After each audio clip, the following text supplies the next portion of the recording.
કે પરિબળો જ્યારે વિરુદ્ધમાં હોય ત્યારે બુદ્ધિ વધારે સતેજ કરવી, આઉટ ઓફ ધ બોક્સ વિચારવાનો પ્રયત્ન કરવો.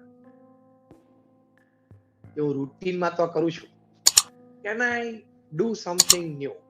દરેક યુવાને પોતાની જાતને આ પ્રશ્ન રોજ પૂછવાનો. Can I do something new?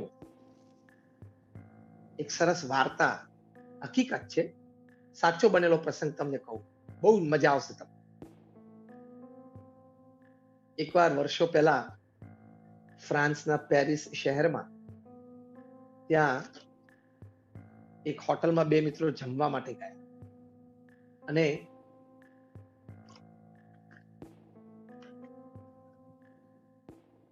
બંને મિત્રોએ રાત્રિ ભોજન પૂરું કર્યું. ત્યાર પછી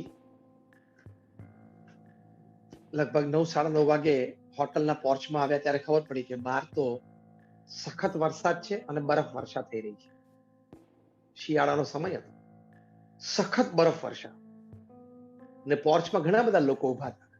બધા કેબની એટલે કે ટેક્સીની રાહ જોતા હતા. જેની પાસે પોતાની ગાડીઓ હતી એ લઈને ગયા, એકાદ મિત્રો હોય તો કેબમાં આવ્યા હોય. બધા રાહ જોઈને ઉભા હતા. થોડા બધા ચિંતિત હતા કે મોડું થયું છે, પાછું ઘરે પહોંચવું છે. પોર્ચમાં લગભગ 40-45 માણસો કેબની રાહ જોઈને ઉભા હતા. માંડ 15 મિનિટ કે 20 મિનિટ એકાદ ટેક્સી આવે, કારણ કે એ રોડ ઉપર બધી હોટલ્સ હતી, રેસ્ટોરન્ટ, એટલે જે એ શેરીમાં નવી કેબ ઘૂસે એ તરત ઓક્યુપાય થઈ જાય. એટલે આ લોકોને થયું કે આ 2-2.5 કલાક રાહ તો જોવી જ પડશે, રાત્રે 11:30 અહીંયા થશે. આ બે મિત્રમાંથી એક મિત્રને વિચાર આવ્યો, જો આ વિરુદ્ધ પરિબળો વચ્ચે તમે લક્ષ્ય વેધ કરો એ તમારી સફળતા, જે આપણો વિષય છે. બરફ વર્ષાથી બહાર ચાલીને જવાયું હતું નહીં. ટેક્સીની રાહ જોવા બેસે તો 2-2.5 કલાક થવાના હતા. જો આ પરિબળો વિરુદ્ધમાં ચાલવા માંડે તો આપણે શું વાત કરતા હતા? Open up your mind for more thinking. વધારે વિચાર માટે બુદ્ધિ ખોલી નાખો. Can I do something new? Can I help the situation? એટલે ત્યાં બેસીને એક જણા એવો વિચાર કર્યો કે હું એવી કોઈ એપ બનાવી શકું કે જે એપ એટલે કે એપ્લિકેશન, મોબાઈલ એપ્લિકેશન, કે જેમાં કોઈ પણ કસ્ટમરે પોતે કેબ એટલે કે ટેક્સી બોલાવી શકે અને પોતે એને નીકળવું હોય એને 15 મિનિટ પહેલા એ કરે તો લગભગ સમય એને ટેક્સી મળી જાય અને એને ટાઈમ ના બગડે. આ તો અત્યારે હોટલની વાત છે ને, આપણે તો ઘરે જઈને સુઈ જ જવાનું છે, તો અડધો કલાક પહેલા મોડા ફેર નહીં પડે. દિવસ દરમિયાન લોકોને ખરીદી હોય, દિવસ દરમિયાન લોકોને ઓફિસની આવન જાવન હોય, કામ ધંધે જવું હોય તો તકલીફ તો પડતી જશે. એમણે નક્કી કર્યું કે મારે એક મોબાઈલ એપ્લિકેશન બનાવી. એ પાછા અમેરિકા પહોંચ્યા, ત્યાં કેલિફોર્નિયા, એક મોબાઈલ એપ્લિકેશન બનાવી એટલે પહેલી 2 ટેક્સીની શરૂઆત કરી. 2 ટેક્સી વાળાને આપી અને થોડો પ્રોજેક્ટ, પાયલોટ પ્રોજેક્ટ સક્સેસ ગયો. પછી 10 ટેક્સીને આપી, 25 ટેક્સીને આપી, એમ કરતા કરતા 100 ટેક્સી કરી. અને એ એપ એટલી વિશ્વ પ્રસિદ્ધ બની. આજે એ એપ દ્વારા રોજના 3 મિલિયન યુઝર્સ છે, એટલે કે 30 લાખ લોકો ટેક્સી એ એપ દ્વારા બોલાવે છે દુનિયાના 66 દેશોમાં. I am talking of Uber. Uber taxi છે ને, એની હું તમને આ વાત કરી રહ્યો છું.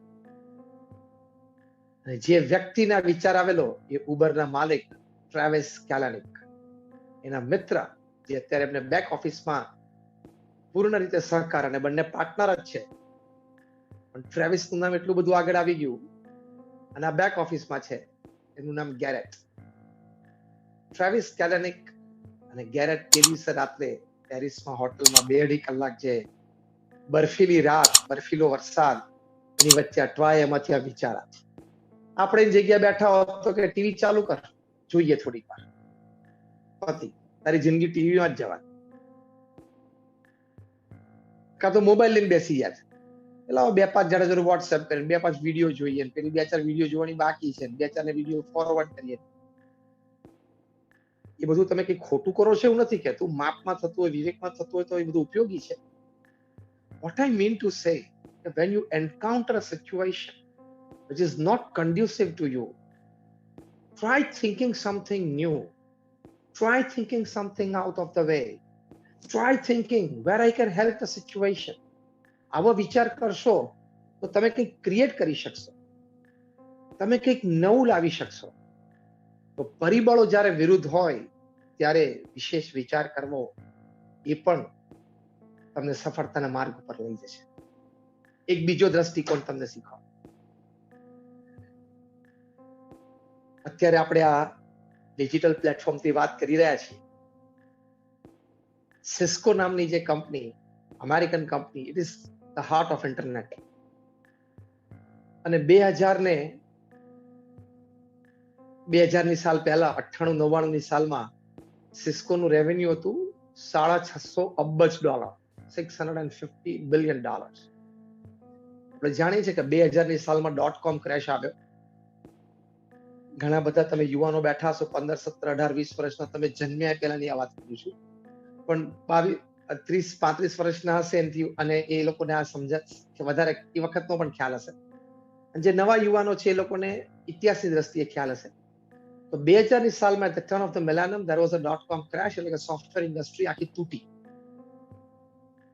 અને સિસ્કોનું રેવન્યુ જે 98-99ની સાલમાં $650 અબજનું હતું, એ તૂટીને 125-130 અબજનું થઈ ગયું. તમે વિચાર કરો, 2 વર્ષમાં કોઈ કંપની $400 અબજ તૂટે એટલે અત્યારે $1 અબજ એટલે 7,500 કરોડ રૂપિયા થાય. 7,500 crore rupees. That is $1 billion. Imagine what is $400 billion. અને એના ચેરમેન અને સીઈઓ હતા જોન ટી ચેમ્બર્સ. એની પર સખત પ્રેશર આવી ગયું. પણ બધા જાણતા હતા કે ઓવરઓલ આખી ઇન્ડસ્ટ્રી તૂટી છે. આ કેટલું મોટો પરિબળ એક વિરુદ્ધમાં આવી ગયું. હવે શું કરવું? કંપનીને કેવી રીતે આગળ વધારવી? આખી ઇન્ડસ્ટ્રી તૂટી છે. .com ક્રેશ કહેવાય છે, પોપ્યુલરલી આ શબ્દ વપરાય છે. બોર્ડ ઓફ ડિરેક્ટર્સની મીટિંગ થઈ. જો હવે સાંભળો, વિરુદ્ધ પરિબળો વચ્ચે લક્ષ્ય વેધ એ જ સફળતા, જે આપણો વિષય છે. John T Chambers board of ડિરેક્ટર્સની વચ્ચે ઉભા થયા. ઉભા થઈને એમણે બોર્ડ ઓફ ડિરેક્ટર્સને કહ્યું કે હું પ્રતિજ્ઞા લઉં છું કે આજથી હું કંપનીમાંથી ફક્ત વર્ષની $1 સેલરી લઈશ. સમર્પિત થવાની તાકાત હોય ને તો વિરુદ્ધ પરિબળોની વચ્ચે પણ તમે લક્ષ્યને વેધી શકો. પોતાને આત્મવિશ્વાસ પણ હતો કે I will bring the company back to its glory, back to its height, back to its shine. એને કીધું વર્ષે $1 પગાર લઈશ. એમનો પગાર કરોડો રૂપિયાનો હતો, ઇન્ડિયન રૂપીસ પ્રમાણે તમે ગણો તો, ત્યાં ગણો તો મિલિયન્સ ઓફ ડોલર્સનો હતો. બોર્ડ ઓફ ડિરેક્ટર્સને થયું કે આવો સમર્પિત માણસ. બોર્ડ ઓફ ડિરેક્ટર્સને એમ થયું કે આ માણસને જ આપણે તક આપીએ, કારણ કે આ માણસે સિસ્કો કંપની ચલાવવાનો વર્ષોનો અનુભવ છે. આપણી કંપનીની આંતરિક બાહ્ય બધી વિગતો આના મગજમાં છે. તો આના જેવો અનુભવી માણસ આપણને ક્યાંથી મળશે? $1 વાર્ષિક પગાર લીધો. પણ 6 વર્ષમાં 2006 સુધીમાં સિસ્કોની હાઇટ પાછી એમણે ઉપર. ત્યારે જોન ટી ચેમ્બર્સ વિશ્વ પ્રસિદ્ધ. તો કેટલું મોટું વિરુદ્ધ પરિબળ આવી ગયું કે આખી ઇન્ડસ્ટ્રી જ ક્રેશ થઈ ગઈ, આખી માર્કેટ જ ક્રેશ થઈ ગઈ. પણ એની વચ્ચે પોતાના સમર્પણ ભાવથી જોન ટી ચેમ્બર્સે લક્ષ્યને વેધ્યું અને સફળતા પ્રાપ્ત. તો આ પણ એક દ્રષ્ટિકોણ છે કે તમે વિરુદ્ધ પરિબળોની વચ્ચે આવી રીતે સફળતા પ્રાપ્ત કરી શકો. બીજું પણ તમને સરસ સત્ય ઘટના કહું. તમે બધા સ્ટીવ જોબ્સનું નામ સાંભળ્યું છે? Yes or no? Just raise your hands. બધાએ આપણે સ્ટીવ જોબ્સનું નામ સાંભળ્યું છે, જે એપલ કંપનીના માલિક, જેમણે એપલની શરૂઆત કરી. થોડા મિજાજી પ્રકૃતિના વ્યક્તિ હતા સ્ટીવ જોબ્સ, અને થોડા મનમાં જે વિચાર આવે એ કરીને જ રહેવું, એવો એક એમનો સ્વભાવ હતો. અને કદાચ થોડો શબ્દ વાપરી એમની માટે કે થોડા જિદ્દી પણ હતા, તો પણ નાની, પણ અત્યંત બુદ્ધિશાળી, અત્યંત હોશિયાર. શબ્દ વાપરી એમની માટે કે થોડા જિદ્દી પણ હતા, તો પણ નાની. એટલે એવી પરિસ્થિતિ, સ્ટીવ જોબ્સને જે પણ પ્રસંગો બન્યા કંપનીની અંદર, પણ એમને એપલમાંથી કાઢી મૂકવા. તમને કદાચ આ ઘટનાની ખબર નહીં હોય. He was asked to leave Apple અને એમને એપલ છોડી દેવું. એમણે પિક્સર નામની બહુ મોટી એનિમેશન કંપની ઊભી કરી, પછી પાછળથી ડિઝની વર્લ્ડને વેચી દીધી. પણ એપલનો ગ્રોથ નહોતો થતો એટલે બધા એમ થયું કે આપણે એકવાર તો આ માણસની જરૂર તો છે. એટલે 1997ની સાલમાં સ્ટીવ જોબ્સને એપલે પાછા બોલાવ્યા કે તમે આવો, અને ઘણી બધી એમને સત્તાઓ આપી. હવે જે વાક્ય બોલું છું ને સાંભળજો, બહુ ધ્યાનપૂર્વક સાંભળજો કે 1997માં સ્ટીવ જોબ્સ આવ્યા. વિધિન 10 years 2007 સુધીમાં એપલની માર્કેટ વેલ્યુ એમણે 36 ગણી વધારી હતી, 36 times. એનું કારણ શું હતું ખબર છે?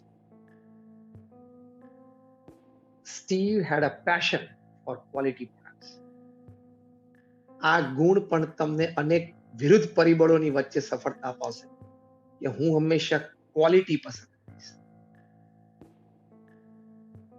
સહેજ પણ ન્યૂનતમ, સહેજ પણ ઓછપ, સહેજ પણ ઇન્ફિરિયર મને કામમાં ન પોસાય.